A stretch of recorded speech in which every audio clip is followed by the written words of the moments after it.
Hey, what's up, Trey? It's Jonathan Alexander, Shot Observer. Hope you're doing well. I know you all, had a meeting recently with the team. Just wondering how that conversation went. What were some of the important things that you all talked about? Yeah, I think just for respect of my teammates, all of us who were in the meeting, we want to keep it slim on what was said. But right now, I will say we're working on our priorities. Right now we're trying to get our list together. Trying to make sure that Tepper, Coach Rule, we can all get on the same page. So that this works the right way as a team. Everybody understanding what our points are. So it does. We don't have a silver bullet to fix it all, of course, but we definitely want to get again the priorities set so we're all on the same page. If I could ask follow, did you feel like it was productive? Very, very. I can say it was. Whether it was just guys' mentals, just being able to talk, being able to get things off their heart, the way they were feeling. I thought it was a very productive meeting, and it also showed, I can say the unity with everybody else who, whether NBA, WNBA, MLB, just different leagues. So just to be able to take a day off from our jobs and get into that convo, it means a lot, and it was a good thing. Trey, Mike Solarte at Spectrum News 1. How you doing, man? The decision came today, no fans for the home opener against Vegas. Your instant reaction to that, and how different do you think the game atmosphere becomes now? Because it's basically a live game with if a game happens and no one's there to see it, doesn't really happen. Yeah. I just learned about it maybe 2 minutes ago. You guys know how much we love the fans. We love our fans. To be able to, have them here means a lot to us. But to be, to not have them, we just had a scrimmage in our fan fest, no fans. So coach was telling us, get a taste of this, man, because this is this is what the season's probably going to look like. As well as in practice, we've been doing the same thing, getting our minds right. For this to happen, unfortunately, we want to have a plan, we want to have a process, and if that means right now us learning that we don't have fans out there week one, I hope on the couch they can, get as loud as possible for us, and we can just feel the energy from the spirits because, we'll miss them week one, but it doesn't change for us. This is what we're equipped for. This is what our process has us ready for. So we just got to, keep ahead and keep pounding. Trey, when do you think you'll notice the lack of fans the most, and when do you think, especially with the piped-in noise, that you won't notice it? I guess when you run out on the field, that would be my very first guess of this is when you'll notice. Tre Boston, appreciate it, North Carolina, like coming out the smoke and stuff. But I think you're gonna know. But I think it takes you to an element of in practicing like a professional. But now it's a game, and we'll have some crowd noise, definitely not the same, but we got a job to do, and we're going to get the job done. Hey, Trey, Teddy yesterday put out a tweet kind of reflecting on 4 years ago was to the day of his injury. Yeah. It's pretty incredible now that you've gotten to know him a little better, just to see how far he's come in a fairly short period of time from where he was. Yeah. Teddy's a good guy, man. I've known him throughout the league, throughout the years. We're both Florida guys.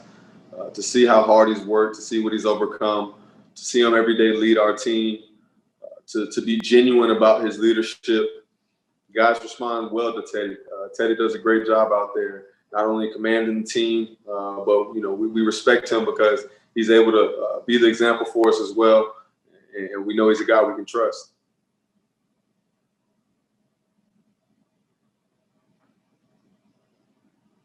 Trey, could you, without, again, like you said, not getting into specifics necessarily, but how was it was it organic Saturday morning that the conversation was rolling, or you just were like, let's keep doing this and let's worry about practice or scrimmage another day?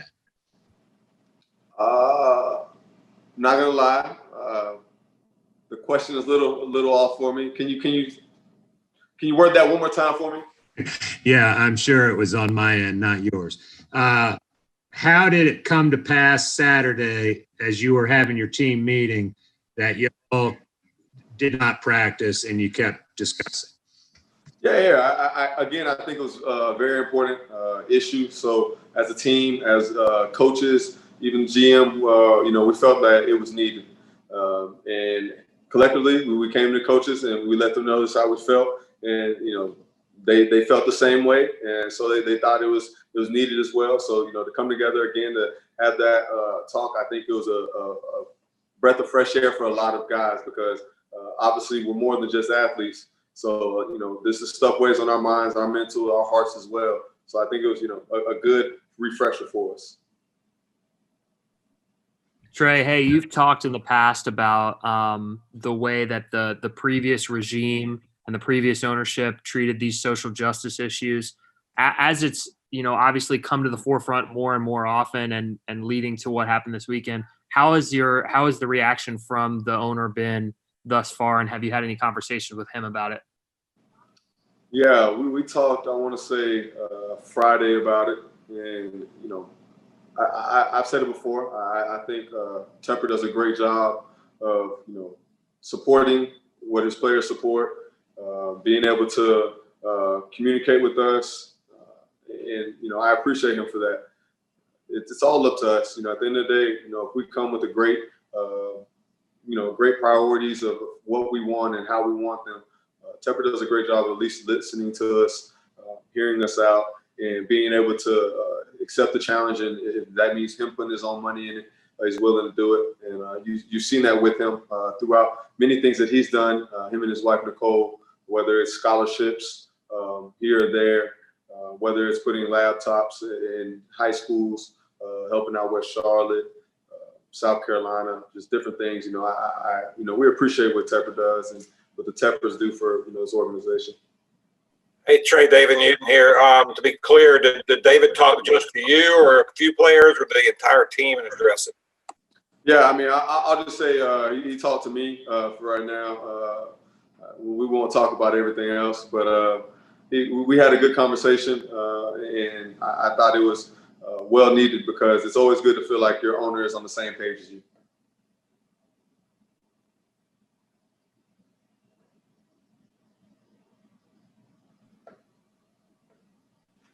You guys have any more questions? Tre, on the football side, how's the secondary gelling so far? I know there's a lot of not a lot, but a few new pieces there, and some young guys. How are you guys coming together? Does it feel like the football season is going to start in less than 2 weeks?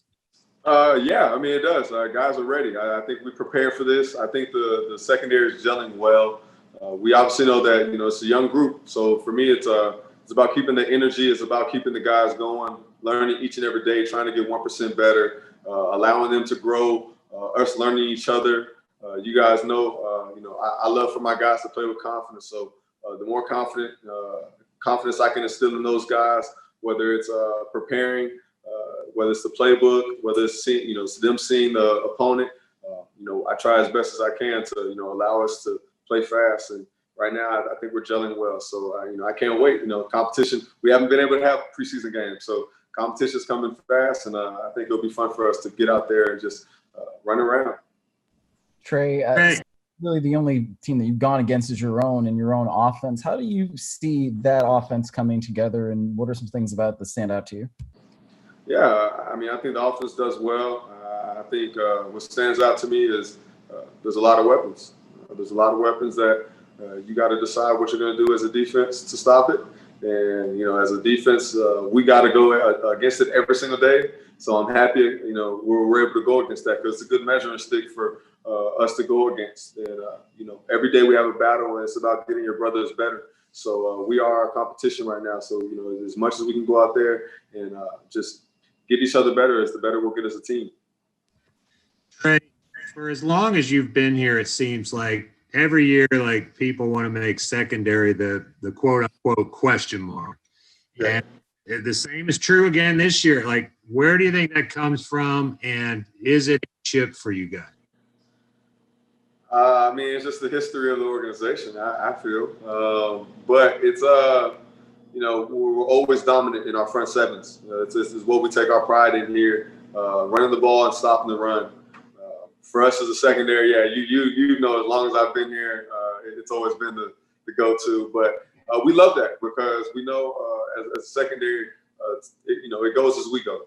We got to come out here, we got to take that chip, and we got to play with it. You know, I love having that chip on our shoulders because our guys are willing to come up and they're willing to come to work every single day, knowing that we have a task in front of us. If we play well, the secondary, you know, our team plays well. So it's all about us, you know, continue to fight, continue to go out there, keep pounding, continue to prepare as professionals. You know, we know we're the best, and then you got to truly believe in that, and that you back that up with play after that. So I think as a secondary, you know, we're going to come out there and know what we're doing, and we're going to play fast. Hey, Trey, this again. I wanted to ask you. I know you don't work with Joe Brady, but you see him out there and you see what his offense does. What have you observed from him that sort of stood out with you while you're on the field, and how would you describe his offense? Secondly, yeah, I believe he's just cool, calm, and collective. That's what for me, being a 30-year-old coach, you know, to see him as calm and collective when he's calling plays, having fun with the guys, being able to mingle with them because of the age difference. You know, it's a cool sight to see. You know, like you know, we got snow. You know, you got a 64-year-old coach, and you know, it's cool because even he's hip to us as well, and he wants to learn the young lingo. So it's cool to have coaches like that, regardless. But to see it in a 30-year-old younger coach, man, it shows the poise that he has, and you know, those guys, they'll have some stuff to show. Hey, Trey, JB Ricks with Spectrum News 1 here. Thanks for taking out the time. Let's go back to you guys not having any preseason games. How much more difficult is it for the players, you know, during this training camp to not lose your emotions or whatnot, because you don't have that opponent to go against, you know, to prepare yourselves for the regular season opener? How much do you guys have to temper your emotions during this training camp like no other? Yeah. I think understanding that at the same time, we're trying to get each other better each and every day, but we need each and every one of our brothers on our team for a season. So you're trying to go out there, you're having periods where you're simulating games. You're trying to simulate preseason, getting guys riled up, getting them going, but at the same time, understanding how to be a professional because we need these players, you know, as there's tackles that you might take in a game, you know, not taking those same tackles during practice, you know, being level-headed enough to understand we need every and each, you know, player on this team when it comes to the season. So I think coach has done a great job of being able to keep our heads on our shoulders and getting us ready. And right now, guys are, you know, they're nipping at the bit, just, you know, they're ready for the next couple of weeks to get by. But I think he's done a great job of allowing us to, you know, feel our waves of the roller coaster, but allowing us to stay, you know, nice and cruising. So I think keeping a level head has been a great opportunity for us to go into the season right on edge to where we can just finally take off. Trey, in sort of the same vein of that, I mean, with no preseason games, and it seems like there are going to be a lot of young guys contributing on the defense. How do you make sure that they're prepared for everything that they need to do come week one? And how are they progressing in that? Yeah, I think they're progressing well. I mean, they're young. I mean, it's all about getting 1% better each day. And it's about being willing to come out and have tools, have assignments in front of you, and knowing that you have to do them and you have to get better. And I think they've done a great job with that. They haven't had preseason games, so they're gonna, I guess you would say, get thrown into a fire of competition. But I think we're doing, like I just said, we're doing a great job of simulating these preseason games in practice, being smart, but allowing guys to really get in their field back and get the pads wet. Guys, we have time for one or two more questions. Trey, I was just wondering, I know you don't want to talk about what was discussed specifically Saturday, but I was just wondering from you as one of the team's leaders, why is it important for you guys to kind of meet and get on the same page just as players and make sure you all have the same goals in mind? Yeah, I think sometimes, it takes us, having to take a step back, breathing, coming together collectively, because there's a lot of people who have a lot of great, propositions, plans, different priorities that they feel we should attack. And if you don't get everybody's input, it allows for the links to be a little loose. And we wanted to be able to take everybody's input, everybody's mindset, and put it on paper and see again, what are the priorities? How can we make this impact, soon, but last forever? And that's the thing, a lot of people always talk about change, but they attack it so fast that others aren't on the same page as them. And I thought we wanted to be on the same page, really listen to a lot of educated men inside this building and taking each and everybody's word and researching it, having time to actually, get everything and the nuances ironed out. And I thought it was important that we did that. Hey, Trey. All right, last question for you, Josh. You mentioned that Phil Snow's trying to learn the young lingo. Yeah. Any examples of what that young lingo is? And man, you might have to ask him, man. You know what I mean? I want him to freely use it when he needs it. But just don't let him fool you, man. He's young at heart. You know what I mean? Don't let the looks fool you.